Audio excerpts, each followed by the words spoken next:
Hello, this is Randy Sutton. Welcome to another episode of The Voice for American Law Enforcement. You can watch this show on YouTube. You can hear it on the America Out Loud network at americaoutloud.com.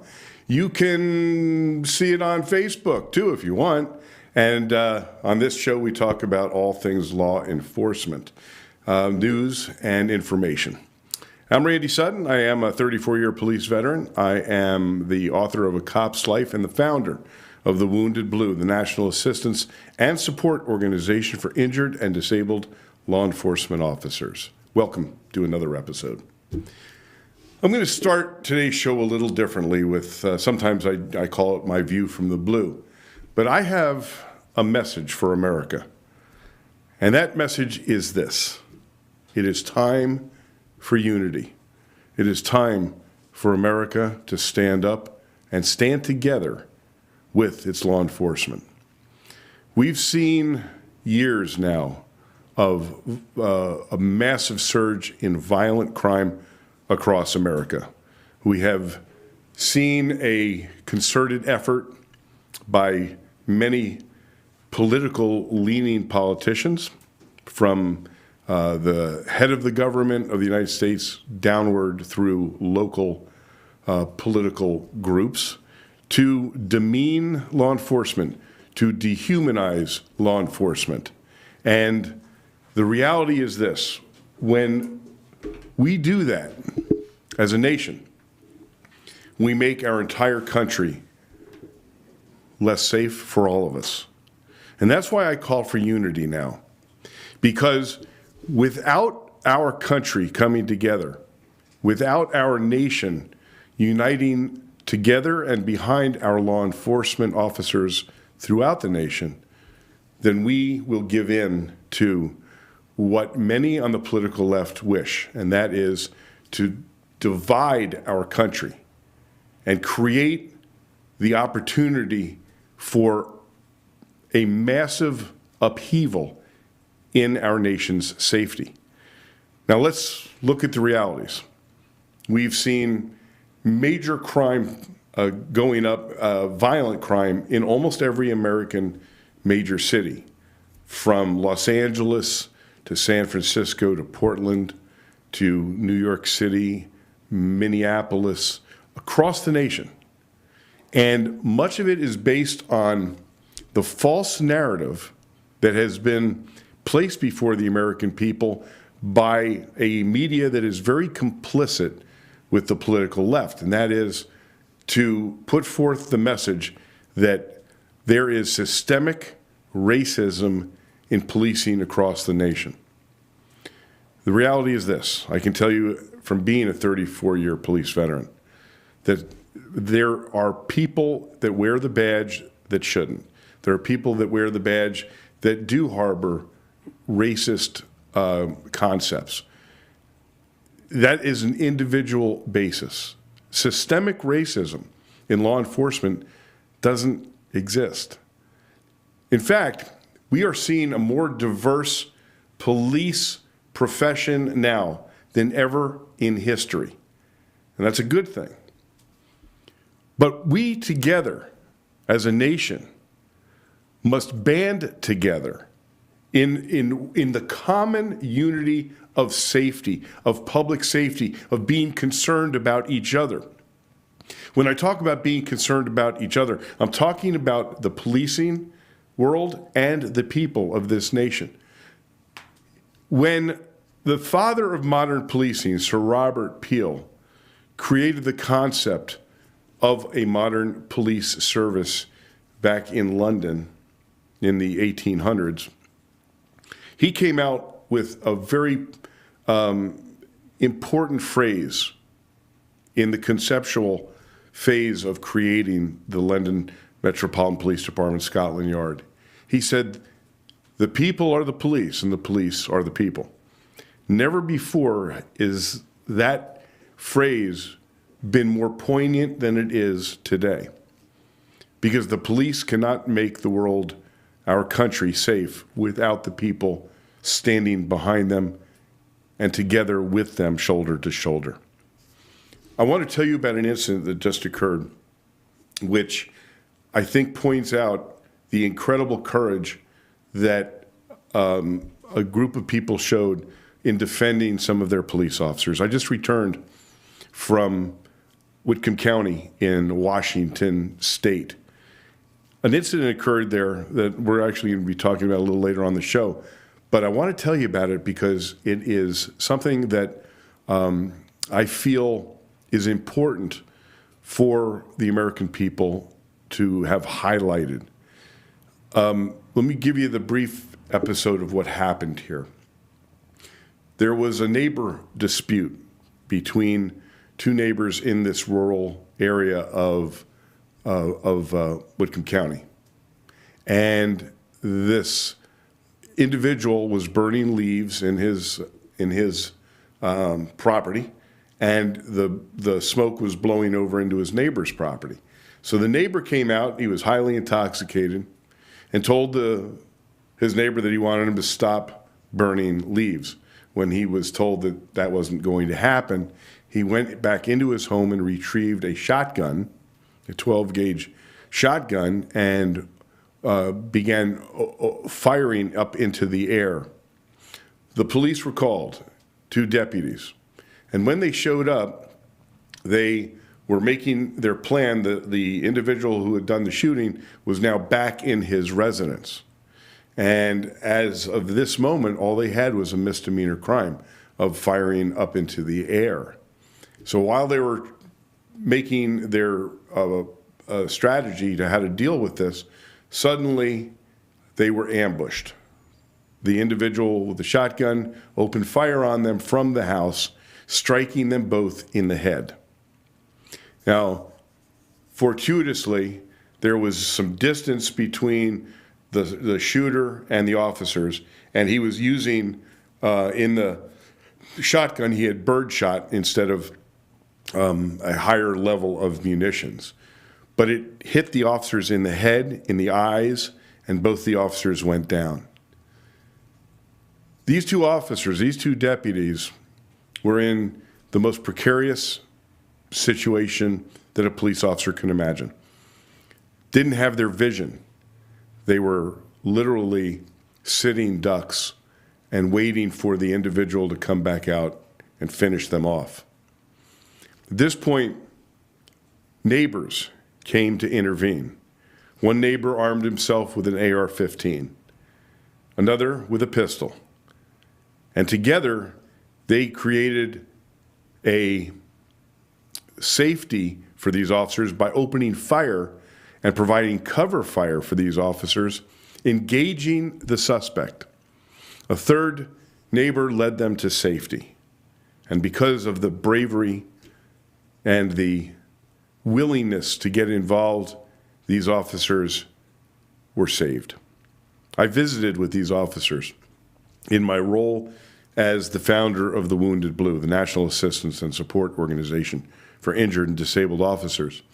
And to help defray the costs that are associated with becoming injured in the line of duty, the organization gave each of those officers $1,000 for babysitting, for relatives coming in, staying in hotels, etc. And I got to meet with these 2 brave deputies. The fact that they were saved by brave civilians was a momentous occasion for them. We talked about it. They were incredibly humbled by this experience. They both have a long road to recover, and hopefully they will recover their eyesight. They were grievously injured.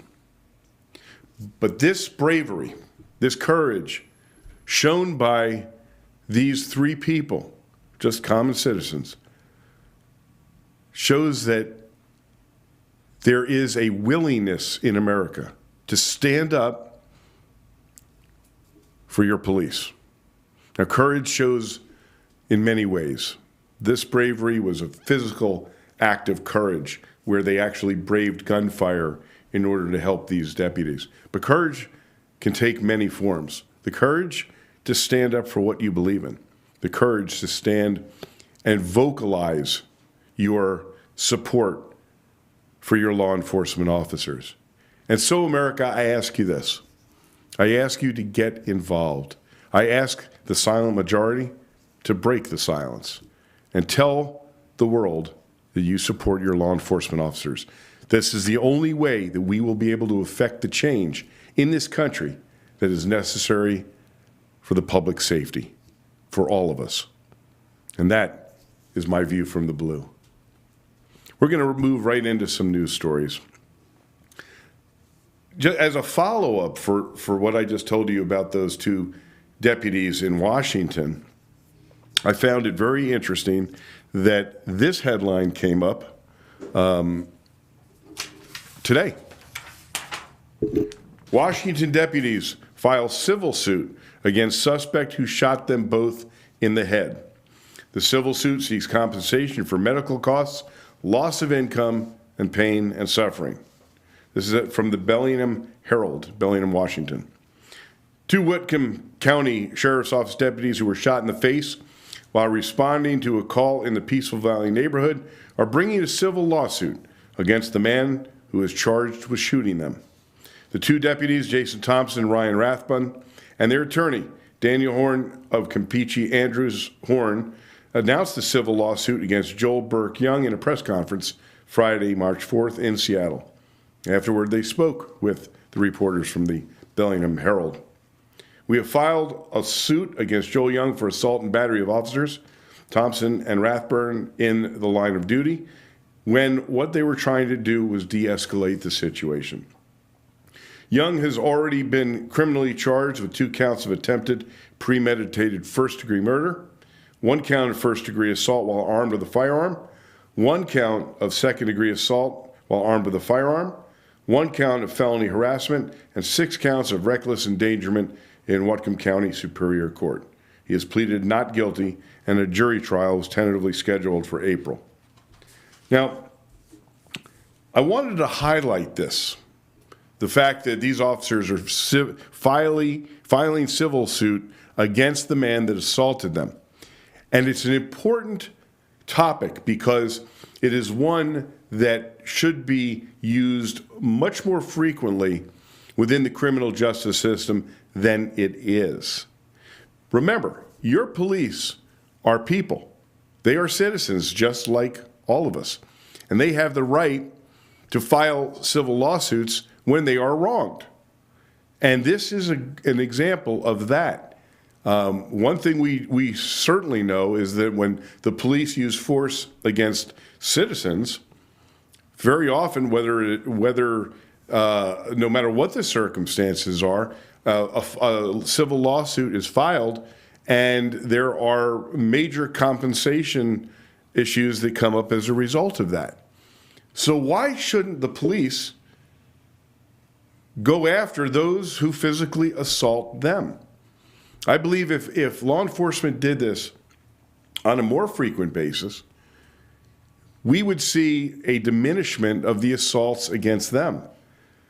Now, the last year that the FBI stats were available, I think it was 2020, more than 60,000 American law enforcement officers were physically assaulted in the line of duty. That is a massive number. Imagine that. 60,000 police officers being physically assaulted in the line of duty. That means gunshots. That means knifings. That means beatings. That means being hit by cars intentionally. That means being kicked and being spit upon. And this is taking place all across America. And what we have seen is a lack of consequences from the criminal justice system when it dealing with officers being assaulted. So filing a suit against these individuals that cause injury to our officers, I believe, is a step forward in creating consequences for those that choose to physically attack law enforcement officers. And this is another way that police can get justice for themselves. So I wanted to bring that up. I thought it was interesting, the timing of it especially. I met both of these two deputies. Both of them, are substantially injured. And think about this. They're both husbands and parents, and just like you and me. So it's heartening to me to see law enforcement officers standing up for themselves and using the criminal justice system to gain some justice for themselves. Now, there's a lot of other stuff happening in Washington. When I was meeting with these deputies, I also met with the sheriff, Elford of Whatcom County. We had a deep discussion about the challenges that are facing law enforcement in the state of Washington. I don't know if you're aware of this, but of course, it's something that all law enforcement is watching, and that is that the state legislature of the state of Washington last year created some of the worst anti-law enforcement, anti-public safety laws created in America. Absolutely absurd, some of the laws that they put into effect, all in the irrational response to the death of George Floyd and the constant criticism by groups like Black Lives Matter about law enforcement officers. So what the state of Washington legislature did was invoke a series of, quote, reforms, unquote. Whenever I hear the word reform, you may as well just take that word out and put the word revenge in, because these laws were put into effect to effect revenge against law enforcement, not to create reform. The police don't need to be reformed. The criminal justice system needs to be reformed to reflect the safety that the public needs. But that's not what happened in the state of Washington. But it threw law enforcement into a tailspin, because including one of the things that they did, that was they basically put a law into effect that disallows the use of shotguns for the police. I can assure you that the police shotgun is one of the most important tools that they have in defense of themselves and defense of the public.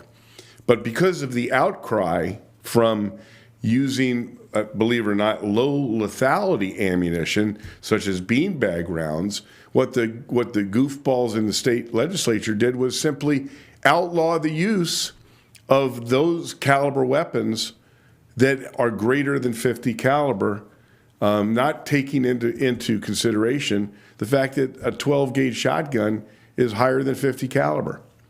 So what they did was they removed an important tool for the safety of law enforcement officers.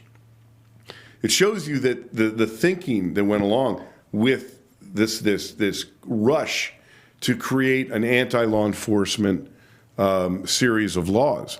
Well, there was a number of other just incredibly dumb laws that were passed, and now, because of the realities of passing these laws, have now been felt in the lack of public safety.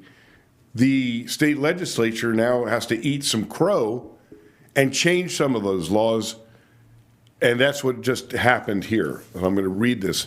I think it's really important. This is from an article, excuse me, in the Spokesman Review from Washington.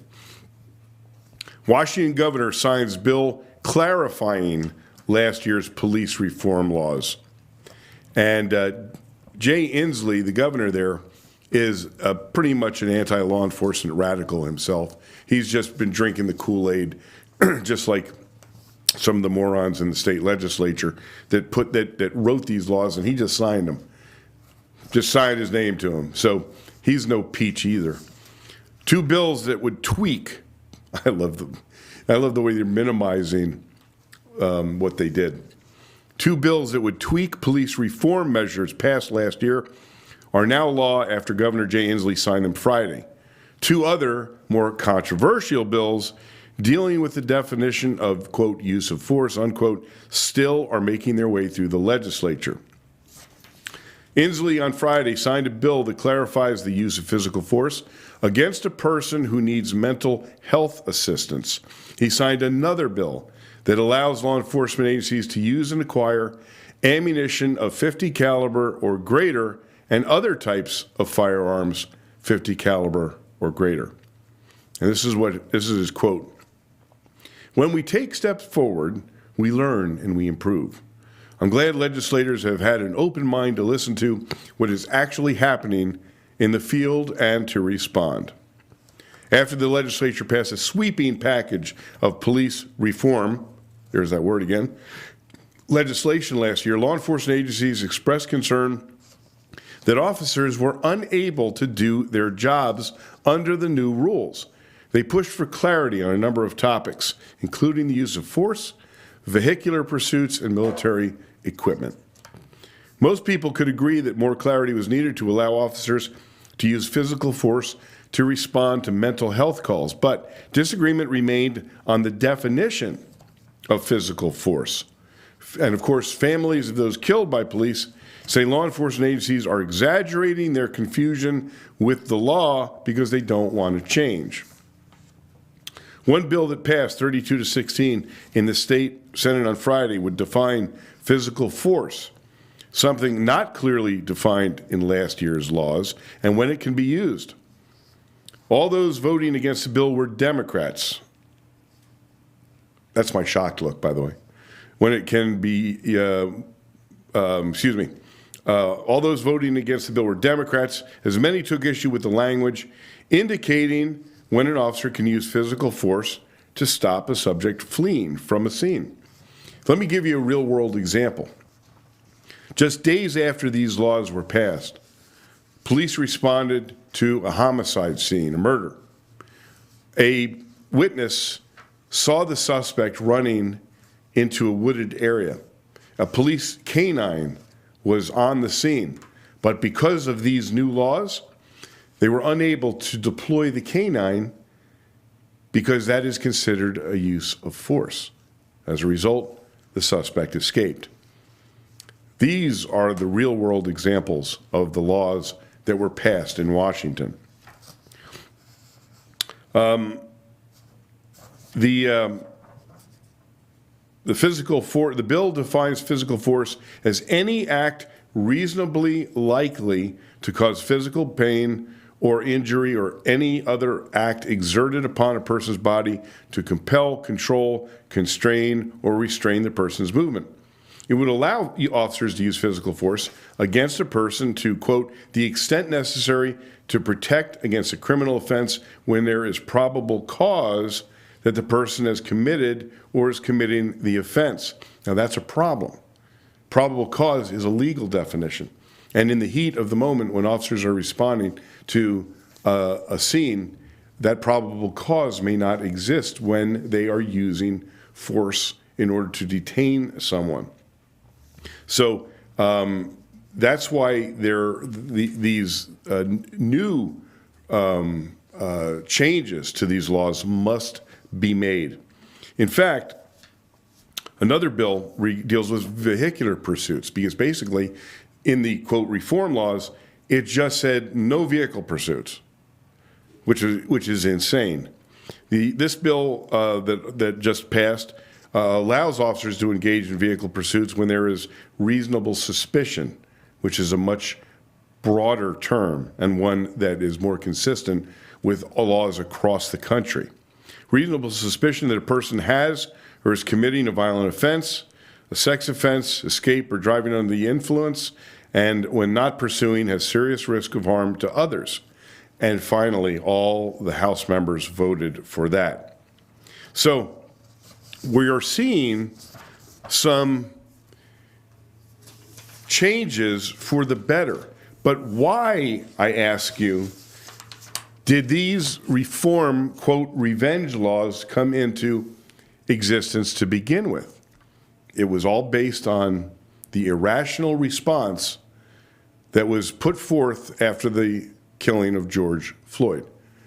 And no matter how you look at that incident, all law enforcement officers in this nation are now paying the price for what one individual officer did. And the irreparable harm that has been brought about by the political left who used this death, this tragedy, for their own purposes in pushing forth an agenda that is the antithesis of public safety. They, when I say they, I mean the politicians who are still running with this, by the way, and the complicit media have, in all realities, created a much more dangerous environment across the country because of pushing this agenda. These laws that were passed in Washington, and with by the way, with basically no input from law enforcement, of course, are a stark example of the damages that have been put forth to this nation, all based on an irrational response to a single incident.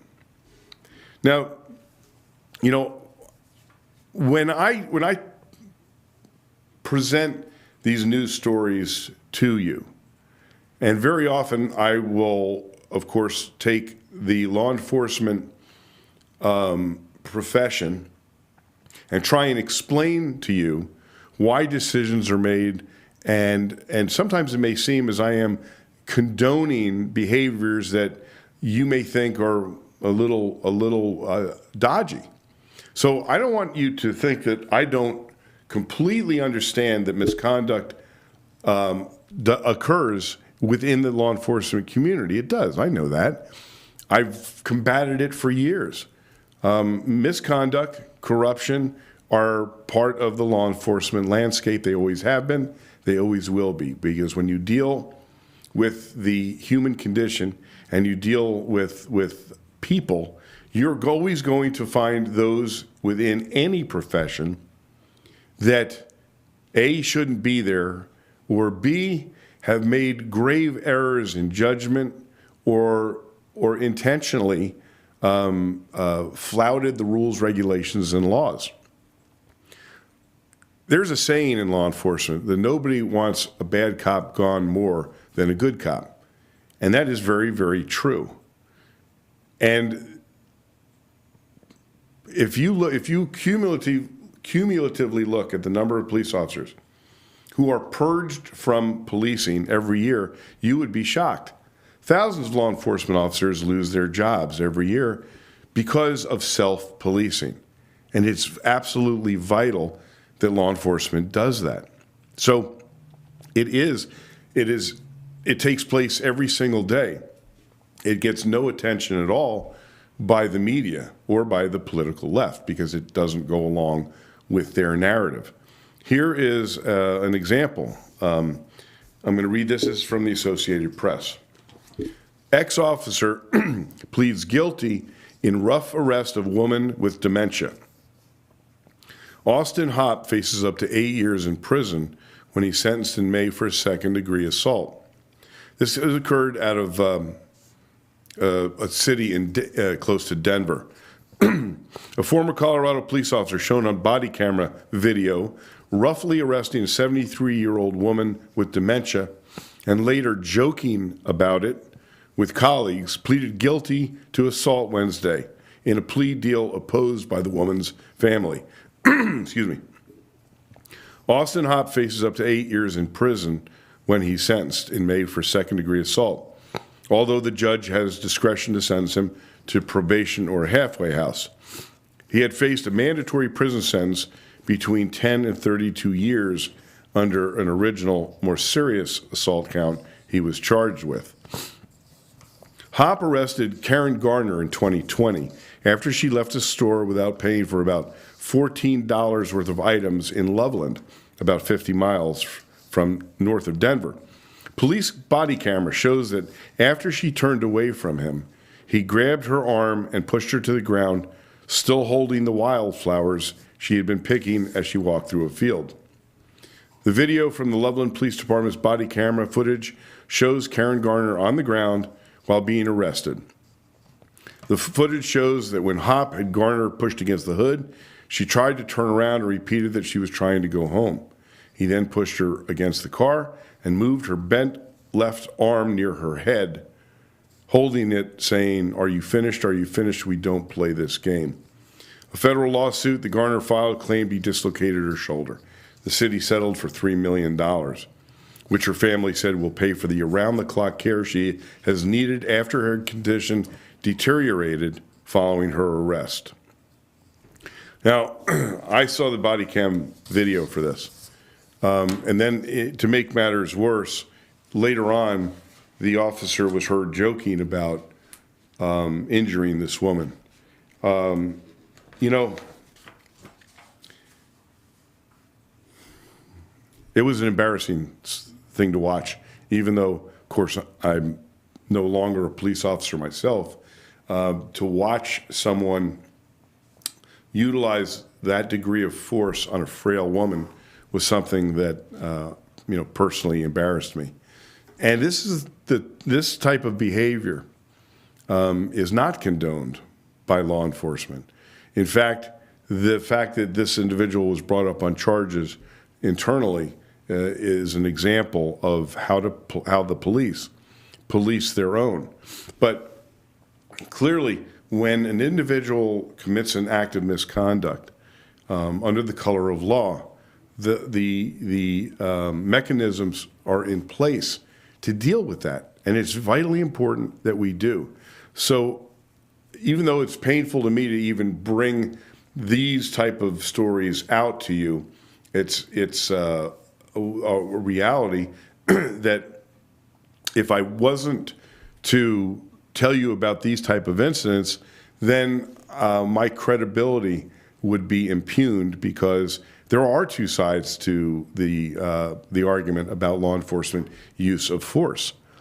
You know, it's funny that I'm bringing this up now because police use of force is probably the most misunderstood topic when it comes down to law enforcement. And another article that just came out I'm going to illustrate that point. The Breonna Taylor shooting in Louisville, Kentucky, was another one of those incredibly high-profile incidents that took place, which led to even more riots and also to the furthering of the narrative of racist policing.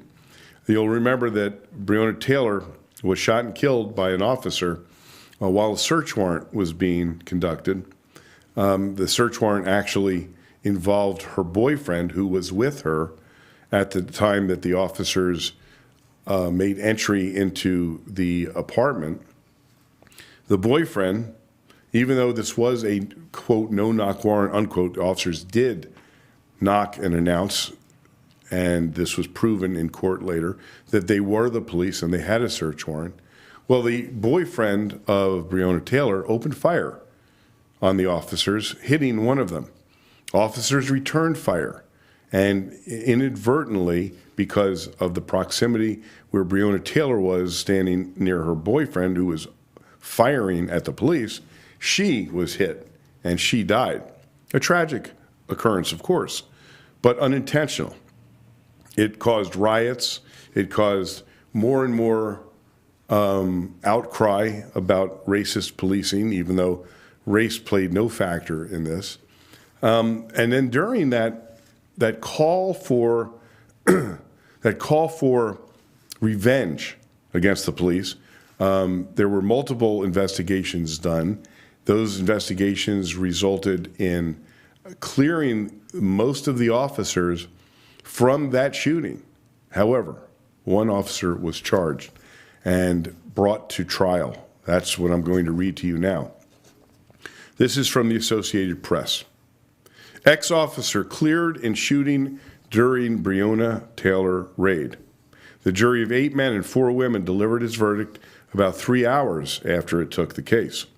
A Kentucky jury on Thursday cleared a former police officer of charges that he endangered neighbors when he fired shots into an apartment during the 2020 drug raid that ended with the death of Breonna Taylor. The panel of 8 men and 4 women delivered its verdict just 3 hours after it took the case following closing arguments. The individual named Hankinson had been charged with 3 counts of wanton endangerment for firing through sliding glass doors and a window of Taylor's apartment during the raid that left the 26-year-old black woman dead. Hankinson's attorneys never contested the ballistic evidence, but said he fired 10 bullets because he thought his fellow officers were being executed. Former Louisville police officer Brett Hankinson is questioned by the prosecution as he discusses his position during the attempted execution of a search warrant. Hankinson said that he saw the muzzle flash from Taylor's darkened hallway after police burst through the door and thought officers were under heavy fire, so he quickly wheeled around a corner and sprayed 10 bullets. But in closing arguments, prosecutors cast doubts on what Hankinson saw, challenging whether he could have looked through Taylor's front door. However, Hankinson was fired. The former narcotics detective admitted to firing through Taylor's patio doors and bedroom window, but said he did so to save the life of fellow officers. He was fired by the Louisville police for shooting blindly during the raid. And this individual was now found not guilty, still terminated by his department. Now, there's a lot to this ruling, and there's a lot to this case. Police use of force, as I said, is very, very misunderstood, especially when police should and can use deadly force. In this particular set of circumstances, the officer did not show a target when he opened fire. And his testimony is that he fired into the apartment trying to save the lives of his officers, the officers. When a police officer opens fire on someone, the training that every officer receives when it comes down to the use of deadly force with a firearm is know your target.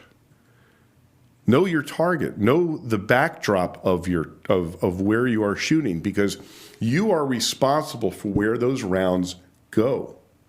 I personally do not believe that this officer used the proper judgment or the proper tactics when he opened fire into that apartment, because he couldn't see and identify a target. And for that, there should have been repercussions, and there were repercussions resulting in his termination. But did this rise to the level of charging him criminally? And I submit to you that the proper areas where justice should be served and could be served and was served is in the civil aspects of this case, that is, not the criminal courts, but the civil courts, which of course resulted in a massive payout to the family of Breonna Taylor, and also in regards to policy, in the rules and regulations of the agency. And in this case, this officer was terminated because of it. But to charge someone criminally is something that I really want to bring out to you. Because there has been a massive sea change in the environment of law enforcement and its relationship to prosecutors in the United States. This is a deep topic, because in the last 6 or 7 years, there have been numerous district attorneys and prosecutors placed into office with massive amounts of money being funding their campaigns by groups and by people like George Soros. It was a brilliant tactic, and a brilliant strategy by the political left. Because by putting what I call Trojan horse district attorneys into the positions of power, where they can make absolute decisions about who they're going to prosecute, whether on the against the criminal element or against law enforcement, we have seen a trend, and that trend is not holding criminals accountable for their crimes, but a massive sea change in the use of the criminal justice system to prosecute police. We're seeing it on an incredibly frequent basis, and it is so incredibly damaging to the true criminal justice system and to the police. You know, when a police officer makes a decision to use deadly force or use a high level of force against an individual, it is always 99.9% based on the actions of the individual that they are using force against. And what police officers are trained to do is use the force necessary to effect the arrest, or use the force necessary to stop the threat. These decisions are made within split seconds and can literally alter the trajectory of a police officer's life. And we have seen it time and time and time again. Let's look back at the incident at Ferguson when the, quote, unarmed black male was killed by a white police officer, as that narrative came out of hands up, don't shoot. One of the greatest myths and frauds ever perpetuated on the American people. Because hands up, don't shoot never happened. And the, quote, unarmed offender was armed when he tried to wrest the pistol from the police officer and the gun went off. He was no longer an unarmed individual. Remember this: whenever there is an encounter between the police and an individual who they are arresting, there is always a firearm present. And in the annals of history of law enforcement, thousands of police officers have been killed with their own firearm. So when you hear that phrase, unarmed, it is often used as a methodology to create the narrative that either the individuals who are making these accusations against the police or the media or many times politicians, they want that narrative. And when you look deeper into the facts surrounding the use of force, you will see why so many, the vast majority, are determined to be lawful uses of force.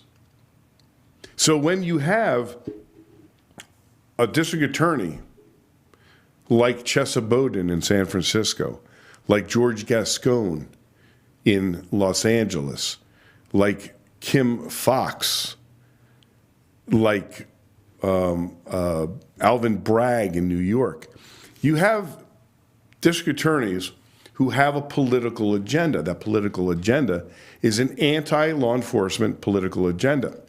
And so they are willing to use their offices to perpetuate that political agenda. And they do that by using their power to prosecute and persecute law enforcement officers. A perfect example is occurring right now in Austin, Texas. Austin, Texas is like the San Francisco of Texas. And they have a Trojan horse district attorney named Garza, who was put into that position after being funded millions and millions of dollars by George Soros and his organizations. He was elected on the platform of, quote, police reform, unquote. And he has proven that he is an ardent individual who wants to prosecute the police. And to that end, he just indicted 19 Austin police officers just 2 weeks ago. Why? Because they used force defending themselves when they were attacked by thousands of rioters following the George Floyd riots. This agency was tasked with dealing with these violent riots. Of course, they were called peaceful protests by Garza and his minions in the political left. But in point of fact, these officers were under attack. They were under attack. They were getting hit with bricks and bottles and frozen water bottles and urine and feces. They were having lasers shined into their eyes. They were under physical attack. They used the tools that they were given, such as low lethality ammunition, low lethality shotguns, which instead of firing buckshot, which would kill the people they were firing at, is designed to induce pain with a beanbag round that hits them at a high rate of speed and can knock the wind out of you and be physically painful. And they were using these and tear gas to move the offenders away from them. They were defending themselves, pure and simple. Garza, 2 years later, has now indicted 19 of them. They are now fighting for their very freedom because of what I consider to be malfeasance on the part of this district attorney. In fact, I'll go a step further. I believe that this is an illegal act because it is prosecutorial misconduct at its very core. You know, here's a harsh reality that we have seen across the United States. That is, we are constantly hearing this word. We need to hold the police accountable. Hold the police accountable. In fact, the President of the United States said it at a State of the Union address. Hold the police accountable. No one is holding the district attorneys accountable for their decisions. And this is a prime example. How can a prosecutor have no consequences for making a decision to persecute 19 police officers who were simply doing their duty and defending themselves? And now these police officers will be on trial for their very lives and their livelihoods. Governor Abbott of Texas mentioned the other day that he was thinking of pardoning these officers, which of course should be done, but they should never have been prosecuted in the first place. And this district attorney, they can't even sue him. Police officers can get sued, but the district attorney can't, even though he is the highest law enforcement officer in that county, and it is his decision that is now endangering the lives of these officers in both because of being in the criminal justice system, facing the possibility of jail time. We know how police officers are treated in jail, and also the mental and emotional aspects facing their indictment and arrest. So when I talk about the Breonna Taylor case and where the correlation exists, it's the difference between holding someone accountable civilly and procedurally as opposed to criminally. And we have seen a massive surge in decisions by district attorneys to go after officers criminally instead of through the proper methods of dealing with situations of either misconduct or use of force. We're coming towards the end of the show, and if you listened or watched this show, you know that every week I do something called End of Watch, where we memorialize those men and women who have lost their lives in the line of duty. And unfortunately, I have more names to read this week. The first is Lieutenant Scott Brandon Owens of the Union City Police Department in Oklahoma. Lieutenant Brandon Owens died as a result of contracting COVID-19 in the line of duty. Lieutenant Owens was a United States Army veteran who had served with the Union City Police for 5 years. He is survived by his wife and 2 children. Lieutenant Scott Brandon Owens, Union City Police Department, Oklahoma. End of watch, Tuesday, March 1, 2022. The second is Senior Police Officer Robert Duran of the Santa Fe, New Mexico Police Department. Senior Police Officer Robert Duran was killed in a vehicle crash while pursuing who was initially believed to be a carjacking suspect on the Old Pecos Trail exit.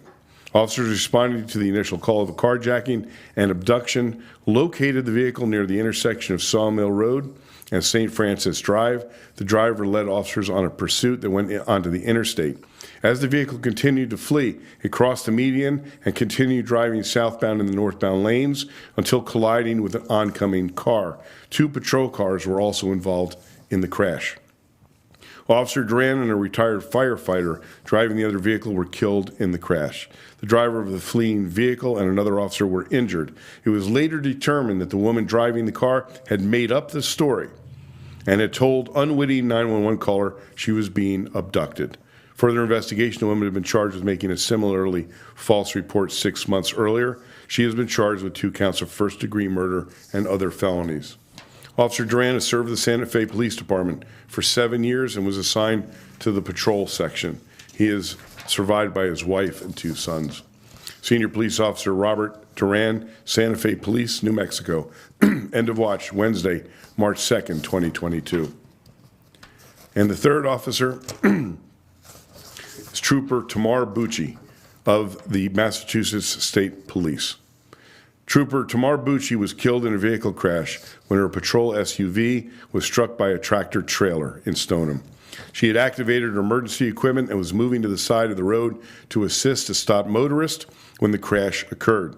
Her patrol car was pushed against a cliff face as a result of the collision. 2 passerby pulled her from the wreckage, and the Stoneham Police Department began life-saving efforts. However, she succumbed to her injuries.